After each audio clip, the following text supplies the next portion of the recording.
Hello everyone, this is Ayesha. Welcome to our channel महाव्या classes. तो आज हम पढ़ने वाले हैं मेडाइवल हिस्ट्री। ओके, तीन पार्ट्स में मैंने इसको कवर किया है, पार्ट 1, 2 एंड 3। आज पार्ट 1 हम इस वीडियो में कवर करने वाले हैं, कंप्लीट जितना भी हो पाता है। Okay, so stay tuned and please subscribe our channel and please bell icon भी प्रेस कर दीजिएगा सो दैट जैसे ही मैं नेक्स्ट वीडियो अपलोड करूँ, न्यू वीडियो अपलोड करूँ, आपको उसका नोटिफिकेशन मिल जाए। ओके, सो स्टार्ट करते हैं। मेडाइवल हिस्ट्री में बेसिकली तीन चीजें हमें पढ़नी है: ईरान अफगान इन्वेजन, दिल्ली सल्तनत एंड मुगल एम्पायर। ठीक है, तो ईरान अफगान इन्वेजन से पहले हम स्टार्ट करते हैं। जो ईरानी लोग थे और जो अफगान लोग थे, उन्होंने जो आक्रमण इंडिया पे किया है, वहां से हमें ये पढ़ना है। ठीक है, तो स्टार्ट करते हैं। पहला जो इन्वेडर बोला जाता है इंडिया में, जो फर्स्ट इन्वेडर था, पहला जो बंदा था जिसने आक्रमण किया था, वो था सिकंदर। ठीक है, सिकंदर के थ्रू पहले इन्वेजन किया गया था। और अगर बोला जाए पहला मुस्लिम इन्वेडर कौन था, तो वो था मोहम्मद बिन कासिम। ठीक है, 712 एडी में इसने आक्रमण किया था, मोहम्मद बिन कासिम ने।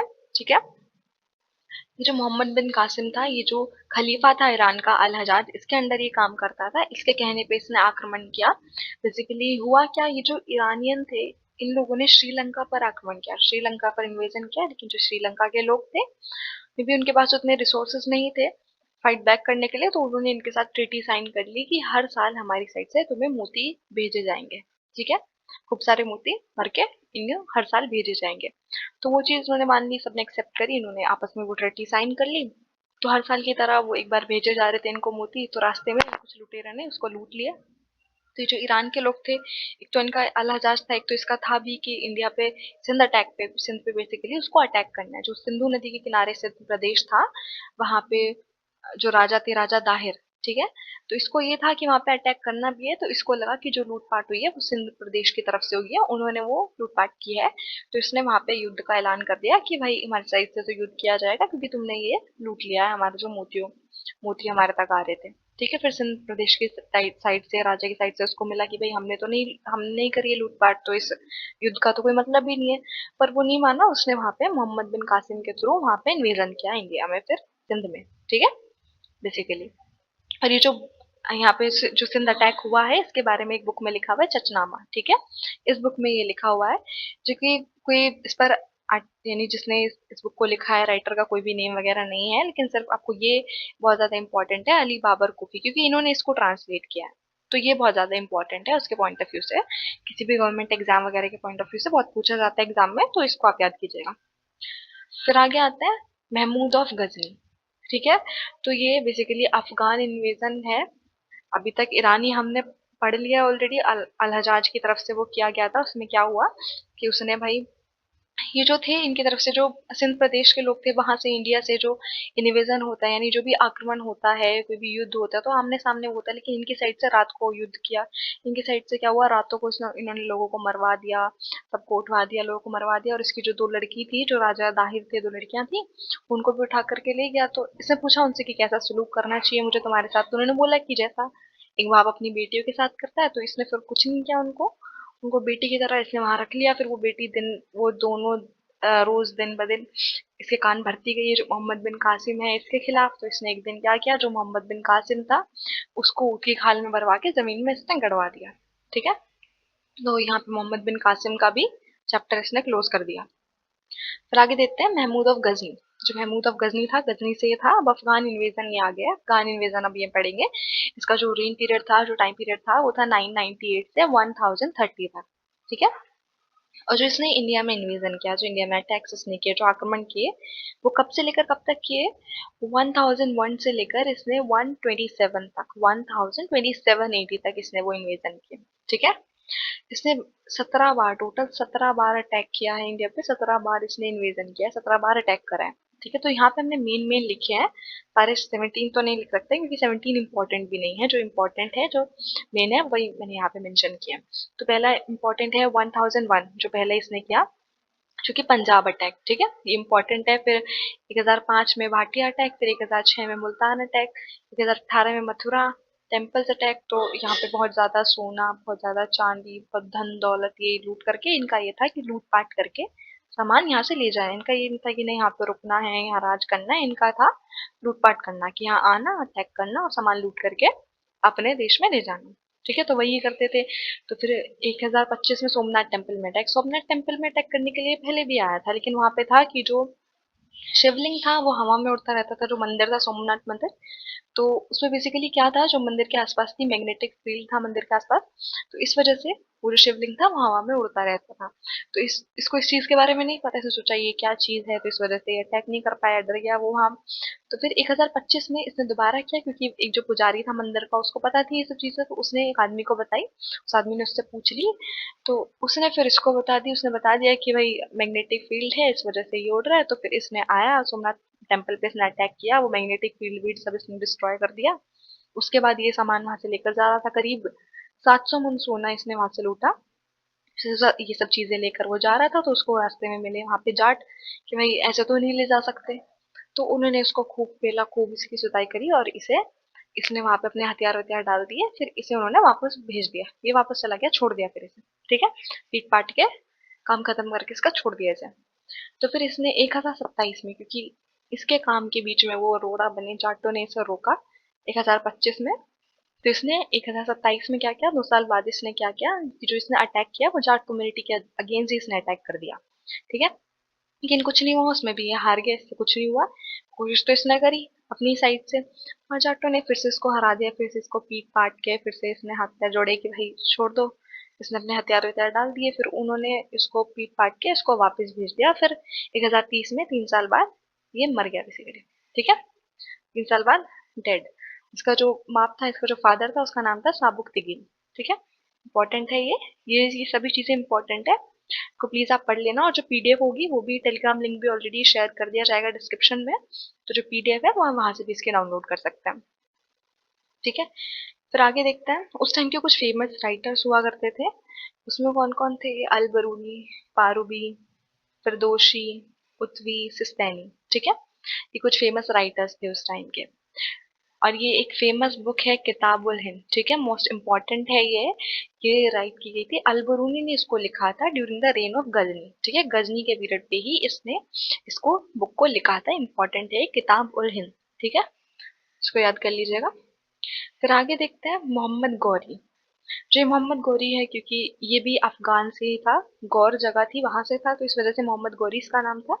अदरवाइज इसका नाम जो रियल नेम था वो था मोहम्मद बिन साम। ठीक है, तो इसने भी बहुत बार बैटल किया।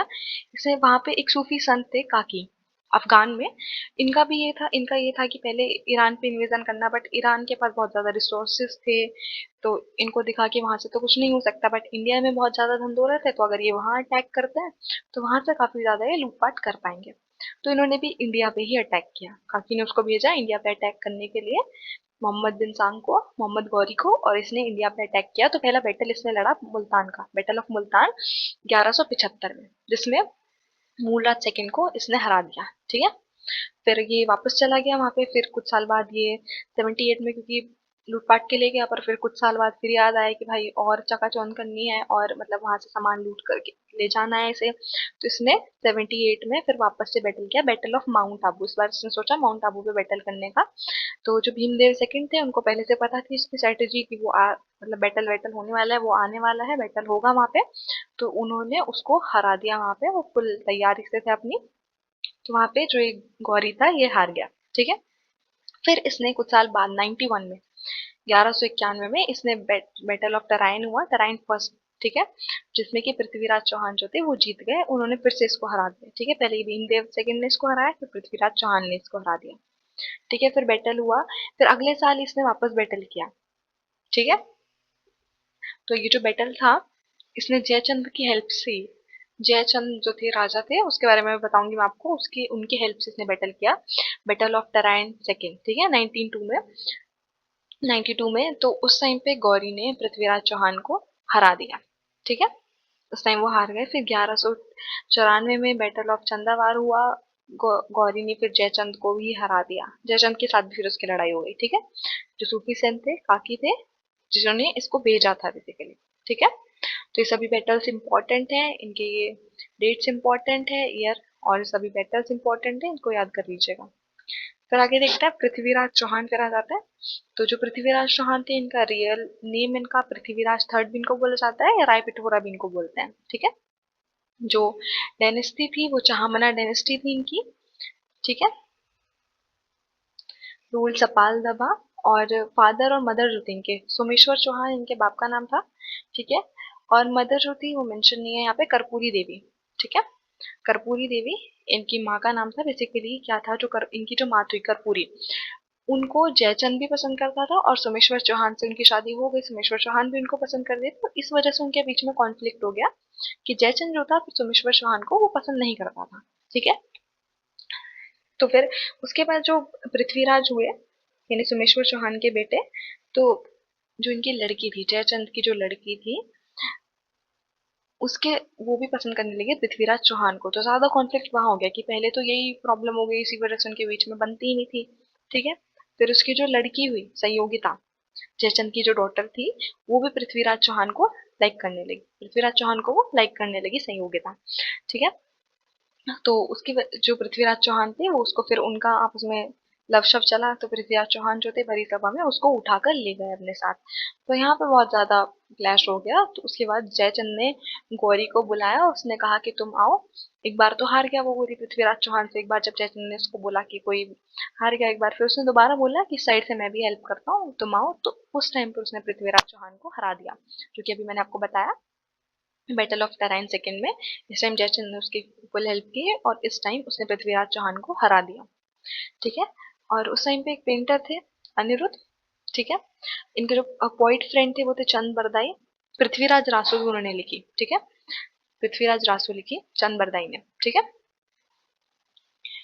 फिर दिल्ली अजमेर, जो पृथ्वीराज चौहान थे इनका जो बेसिकली एरिया था दिल्ली अजमेर एरिया था, बट फिर वो सभी गौरी का हो गया बेसिकली, क्योंकि जयचंद ने उसका साथ दिया वहां पे। फिर बाद में जयचंद और गौरी के बीच में भी क्लैश हो गया कि जयचंद ने सोचा कि अभी तो एरिया इसका ही चल रहा है, इसका यहाँ पे राज चल रहा है, इसका क्यों चलेगा, ठीक है। तो उनके बीच में भी आपस में क्लैश हो गया फिर, तो उसने जयचंद को भी हरा दिया गौरी ने, ठीक है।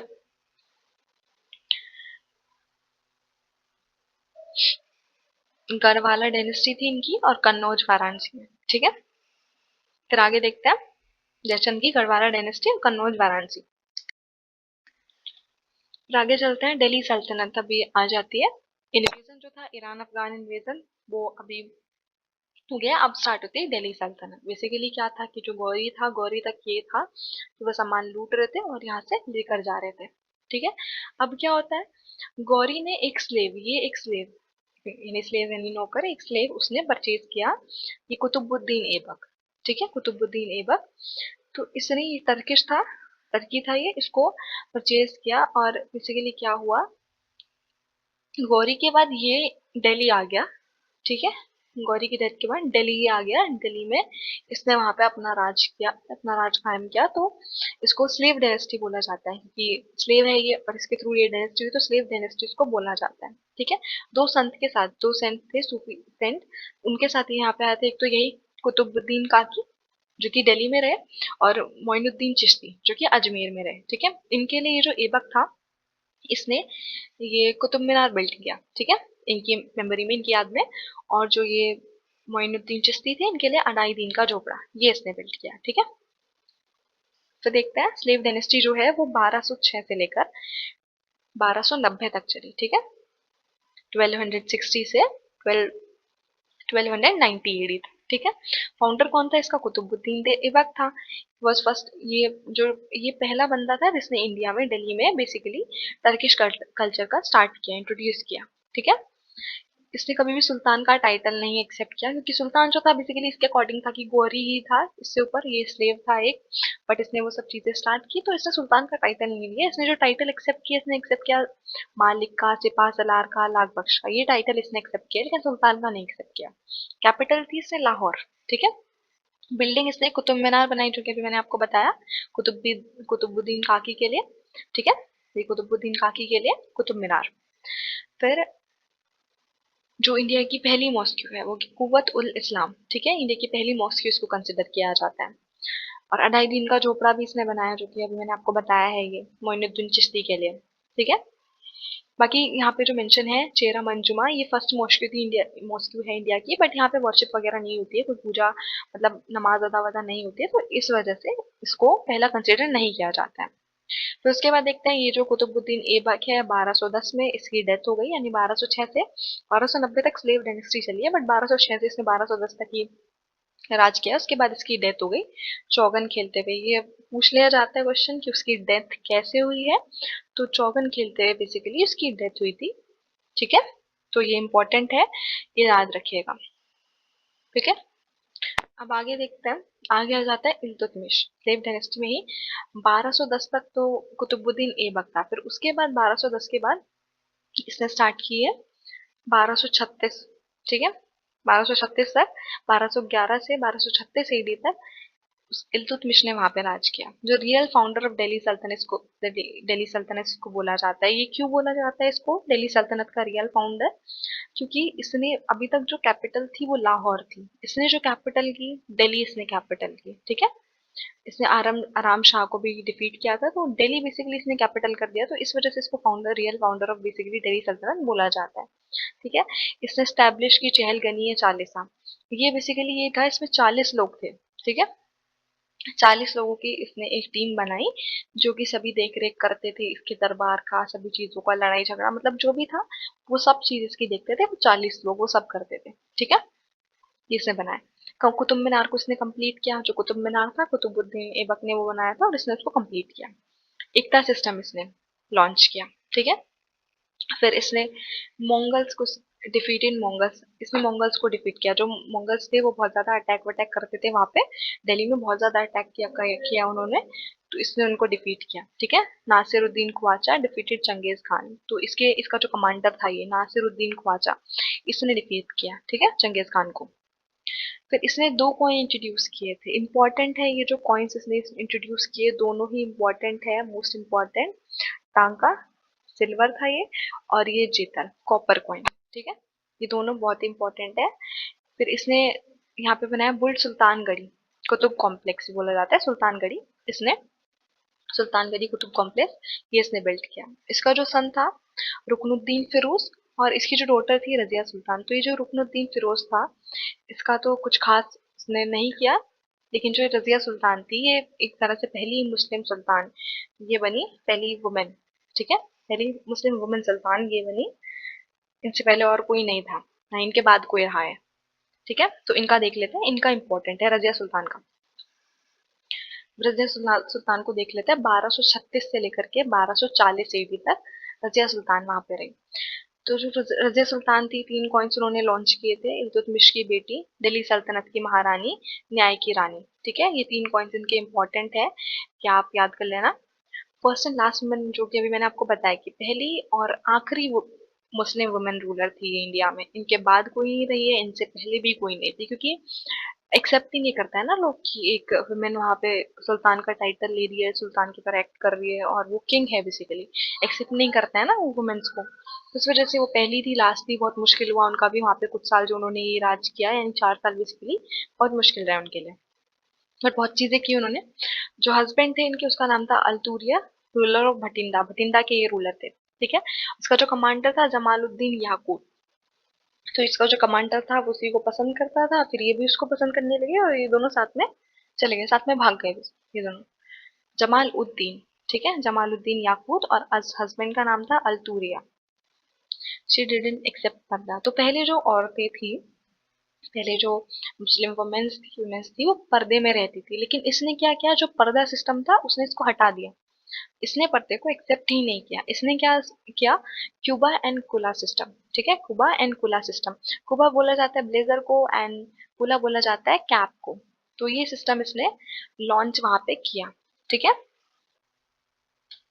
फिर आगे देखते हैं। इसके बाद 3 सुल्तान आए, मोइजुद्दीन, बेरहम शाह, अलाउद्दीन मसूद, नसारुद्दीन महमूद, बट कुछ खास नहीं। ठीक है, आप इनको एक बार देख लेना, कुछ खास इंपॉर्टेंट नहीं है। फिर आगे आते हैं स्लेव डायनेस्टी में ही 1265 से 1287 तक। ठीक है, 1265 से 87 तक।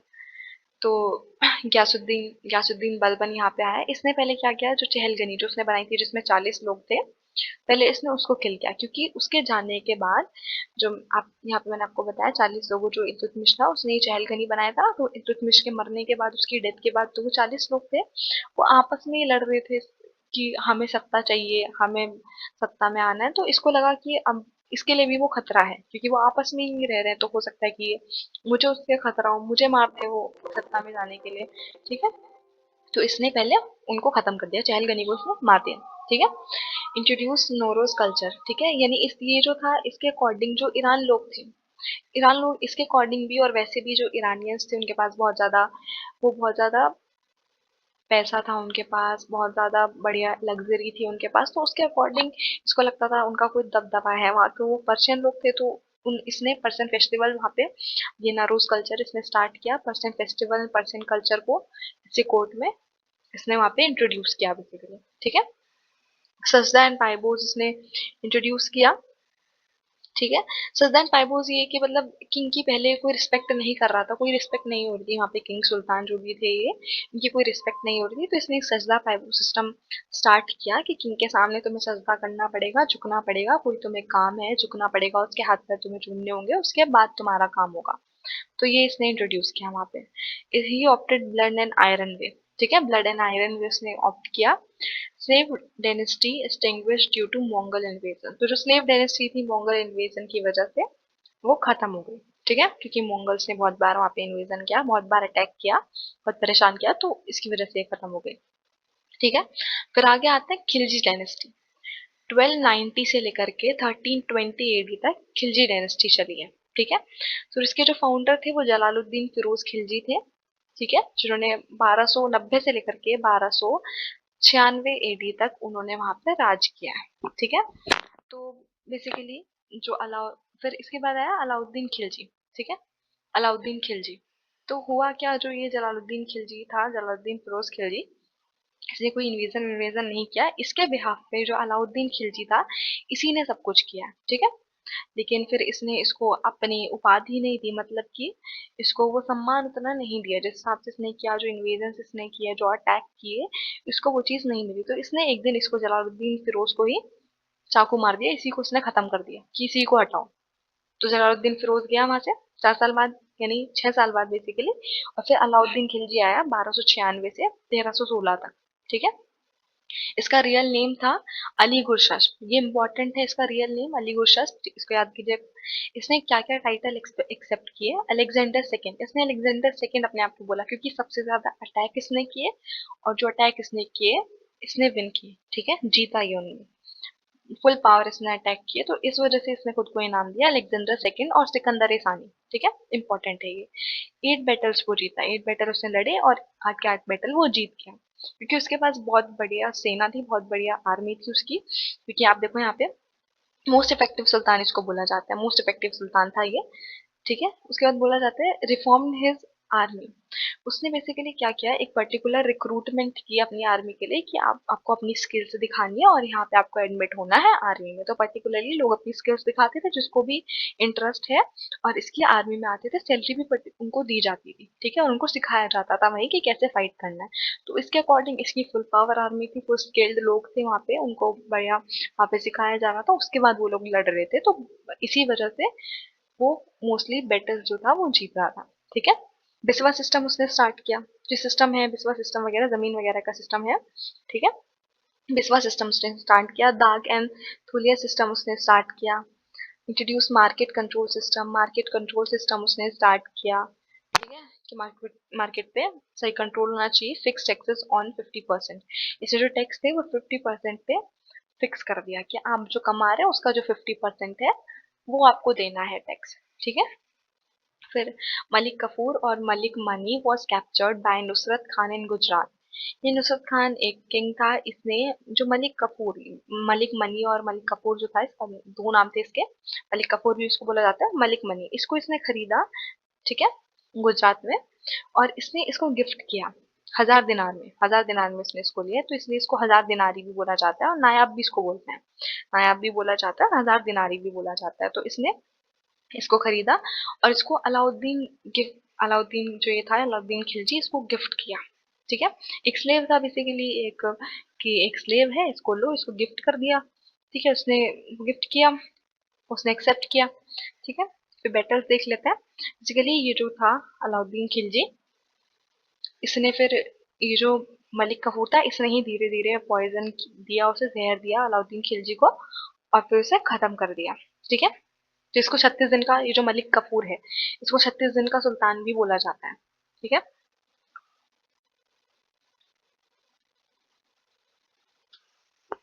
फिर आगे देख लेते हैं जो बैटल्स थे, अलाउद्दीन ने कौन कौन से बैटल्स लड़े।